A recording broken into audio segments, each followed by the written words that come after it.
Yeah. No, they haven't called. But it'd be cool if they did, huh? Maybe someday. Welcome to the Glenn Beck program. In case you missed the network news last night, let's face it, almost everybody in America does these days. The TV networks covered stories like the gay marriage Proposition 8 ruling, BP oil spill, the workplace in Connecticut, the shooting in Connecticut that was race-based. And they also covered the president's 49th birthday. It was great. Today, they sang to the president. President Obama is in his hometown of Chicago tonight. It's his 49th birthday. He flew to Chicago today to celebrate his 49th birthday. Yeah. We actually had to go back and look at all of the footage because I couldn't believe they missed they had all the details of the president's birthday, but no mention of the healthcare smackdown the president received courtesy of Missouri. Tuesday's Missouri Proposition C passed 71 to 29%. That's an old-fashioned butt-kicking. It would create a state law barring the government from requiring people to have health insurance or from penalizing those who don't. Maybe not mentioning the rebuke was the network's, birthday present to the president. The only problem I'm left with is, how do you explain every other day of the year for the networks?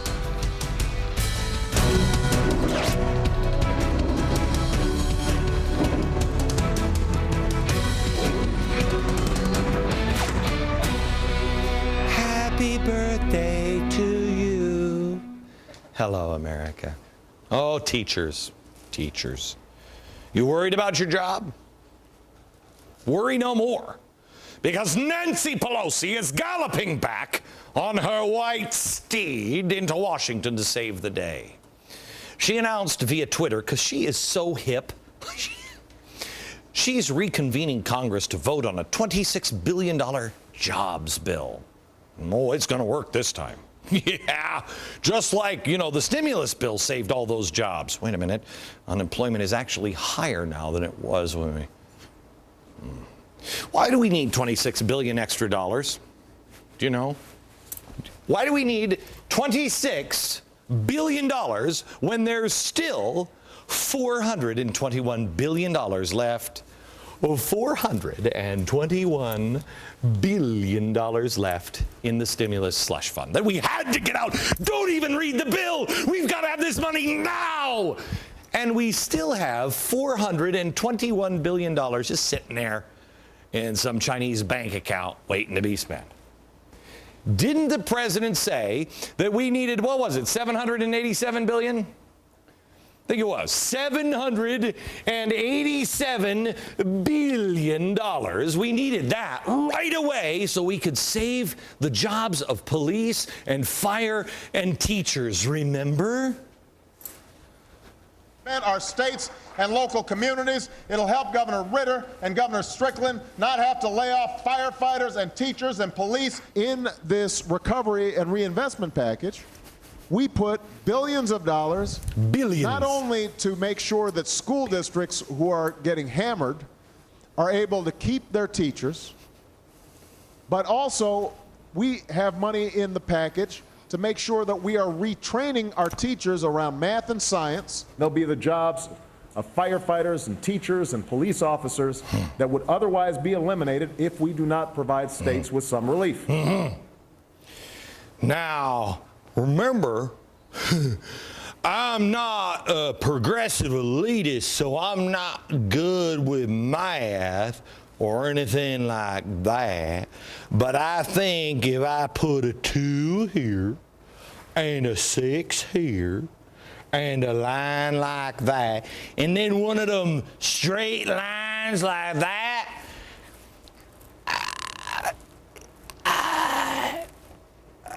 I think there's money left over, but I need a calculator or somebody from Harvard to figure it out.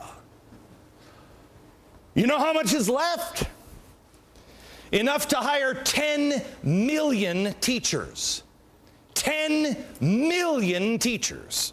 If we pay them the average salary in America. There are only 6.2 million teachers in America right now. so we have enough money to hire 10 million. Why is Nancy Pelosi on her steed riding back in? Why? Why do we need more money? We still have $421 billion left. Well, it's because she loves teachers. Have you seen that guy on television? He's insane. He hates teachers and hates children, too. Oh, yes, I do. I want them all to be destroyed. But how? See, you're a conservative. So you hate children. You hate anybody that's different than you. You hate teachers and cops and firemen. Oh, this isn't working out. Progressives, they love them. They love the flowers and the trees and the birds and the bees and the children and the teachers and the pigs. I mean, the cops. They love them all. They love the baby cat, the troops. They love them all.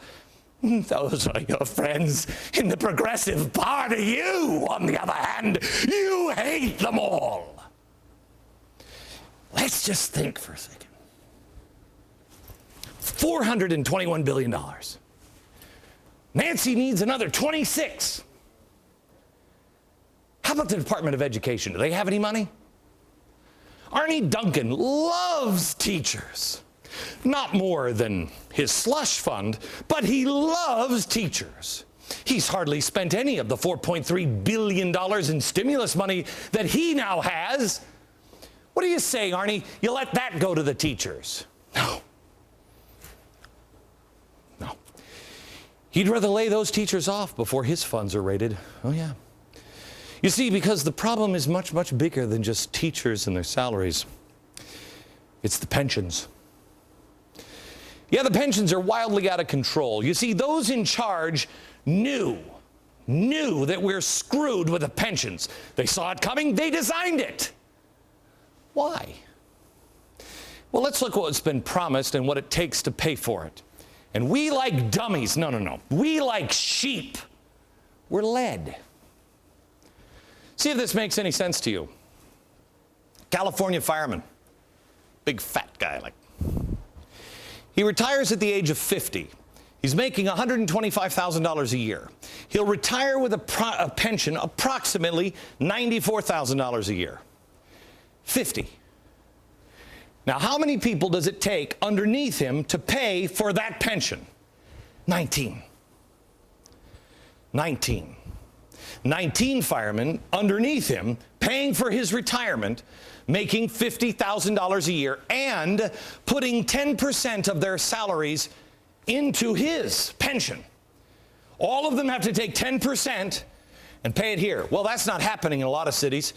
Highest we found was 8%. Some are 6%. Some are 4%. Most are 0. You pay it all. So the unions have convinced the firefighters that this was sustainable. And the politicians helped them. Now, when these 19 firefighters retire to pay their pensions, how many? Only 352 firefighters making $50,000 a year and putting 10% of their salaries into pension to pay for 1 year of each of those firefighter pensions. Man, I think your small town will never, ever, they'll be there with water and a match. How many firefighters do you need, America? You see, we all wanted to buy into the bull crap. We all said it'll never get worse than this. We all said it'll never end. We all bought into the lie that you can have it all. It's a lie. It works for one generation, one. And then what? These people who have risked their lives get screwed, and they blame it on you and me. It is the union. It are the criminal union bosses, along with politicians, that they don't care anything about you or the Constitution or the Republic or your city. They don't care. Do you think this math works? Here's our fearless leader during a press conference.